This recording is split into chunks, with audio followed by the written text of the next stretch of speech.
लिए इतना चैलेंजिंग होता था कि मैं यार इस लड़की के सामने कैसे, क्योंकि ये अपने आप को जो चेंज करती थी ना एट ए टाइम, क्योंकि ये मेरी पत्नी भी है और मेरी माँ भी है, दो चीजें इन्होंने प्ले किया है।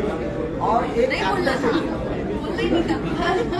कोई बात नहीं, चीजें हैं तो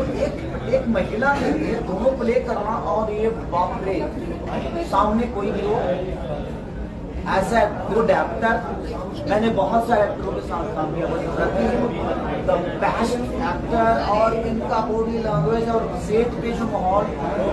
और इनके अंदर इनकी भी एक खूबी है, जिसे हमें कभी नहीं लगा कि ये हिंदी लेवल से आई है या हिंदी की उन्होंने परफॉर्म करके आया। हमारा जो माहौल होता था ना वो क्लियर होता था, ऐसा नहीं मुझे कभी लगा कि यार ये भोजपुरी समझ के मुझे अवॉइड करेगी। हम लोगों ने मस्ती भी खूब की, चाहे ये है चाहे वो है, चाहे ऋषभ हो, इनके मेरी वाइफ भी स्टेट पर बहुत दिन रही है, चाहे मेरी होता है ना कि एक माहौल जो होता था वो बहुत फैमिलियर था,